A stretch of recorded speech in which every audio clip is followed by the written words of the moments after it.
Yaani ikintu hano no haguye isasa kuyikompora byacitse. Abantu barimo barirukanka. Rebe. Ni maisha uriya munyamakuru. Abantu barimo barirukanka dore ngo turashoreranye.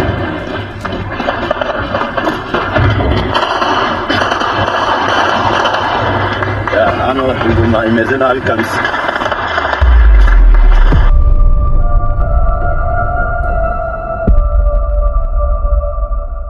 Ikiroberi c'ingwanyi zirerwe n'igihugu c'u Rwanda binjiye mu muji munini cane w'ubuseruko bwa Kongo, Goma. Umuryango w'ibihugu vyunze ubumwe ONU wavuze ko binjiye muri uyu muji bari kumwe n'ingabo z'u Rwanda atari nke. Ibi vyatumye ibintu bisongera isibe kwizi mvururu zimaze hafi imyaka 10 muri kano karere.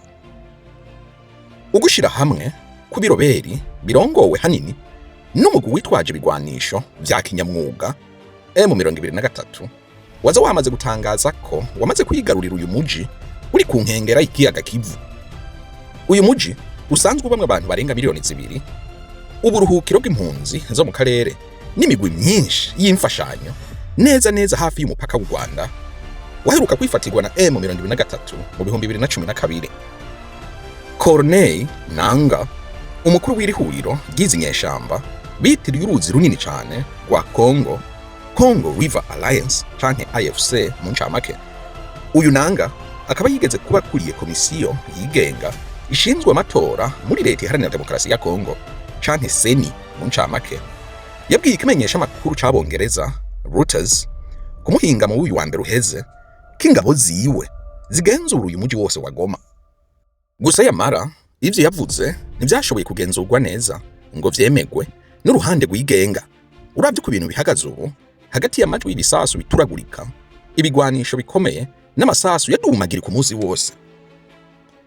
Mwijoro ry'ejo hahise umushikiranganje w'iterambere rya ruguru wa leta iharanira demokarasi ya Kongo Bwana Muhindo Nzangi yavuze ko igisirikare ca Kongo kigenzura ibice hafi 80% vya Goma.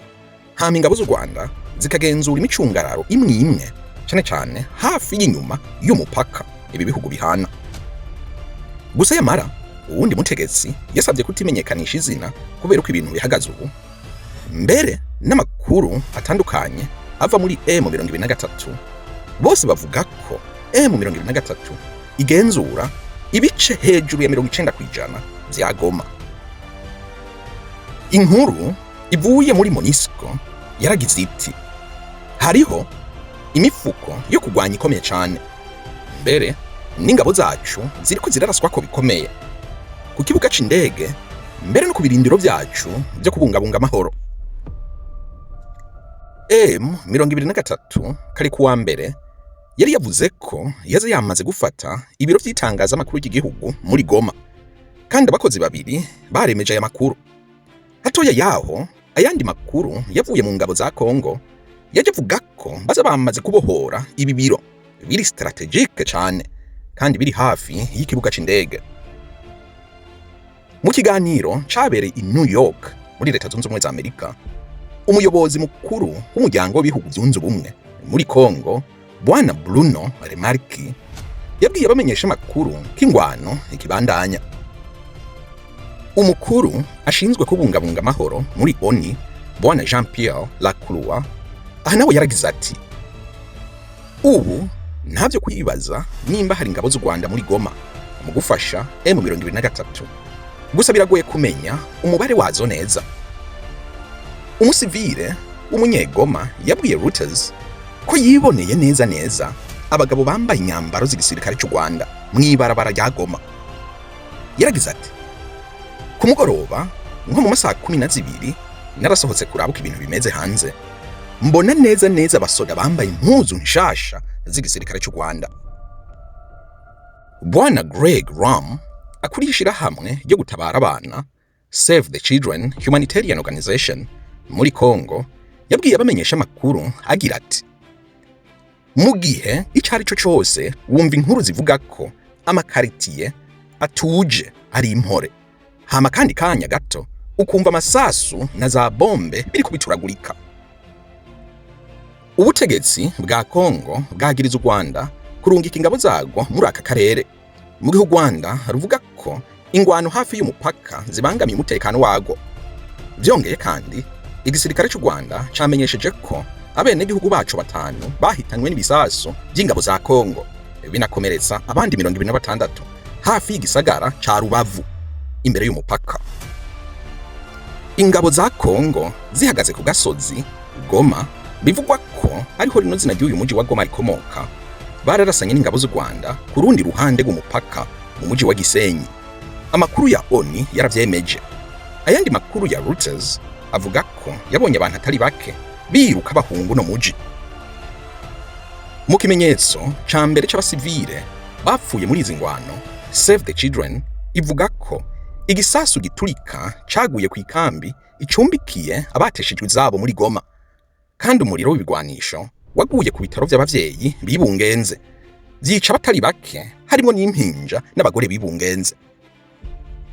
Akanama k'umutekano k'umuryango w'ibihugu byunze ubumwe, the UN Security Council, karaza kongera guhura uno munsi nyene wa kabiri mu kuganira kuri zino mvururu nyuma y'inama ya mbere yabaye ku munsi wa Mungu heze. Umushikiranganje w'ububanyi n'amahanga wa Leta Iharanira Demokarasi ya Kongo yari yandikiye aka kanama gashinzwe umutekano muri ONU wa mbere uheze, asaba iyindi nama vyihutirwa, asaba kandi ko ONU yofatira u Rwanda ibihano kandi gategeka ingabo zago kuva mu gihugu cabo. Kwiba amabutike hamwe na hafi y'ikibuga c'indege, guhunga n'imbumburi ku mugongo, gutoroka kw'ifungwa mu gasho, ibi byose byarabonekanye muri uyu muji wa Goma. Hafi ubunini bwose bw'uburayi bw'uburengero, Leta Iharanira Demokarasi ya Kongo canke DRC mu ncamake ituwe n'abenegihugu hafi miliyoni 100 n'amabuye y'agaciro atagira ingano, yamye yipfuzwa kuva kera n'amashirahamwe y'ibihugu bikomeye cyane vy'isi mu Bushinwa n'Uburayi, mbere n'imigwi myinshi yitwaje intwaro iharurirwa mu majana. Umukuru w'iki gihugu ca Kongo, Bwana Felix Tshisekedi, mbere n'umukuru w'igihugu cy'u Rwanda, Bwana Paul Kagame, bari bemeye guhura kuri uyu wa gatatu, nyuma yaho ukuriye umuryango w'ibihugu vya Afrika vy'ubuseruko, Bwana William Ruto, yinginze bino bihugu vyompi nyabuna gushira ibiganiro imbere. Ese Perezida Tshisekedi azitabira no nama yejo? Ese yagiye gukurikira iki? Ariko koko M23 iraza gufata Goma yose? Reka tubihanga amaso. Kora subscribe aho hasi kugira ntuzuracikwa. Mwakoze kubana natwe, murahaba agaciro cyane. Jewe ndi Seti kuri The Megamind, naho ubutaha. Ciao.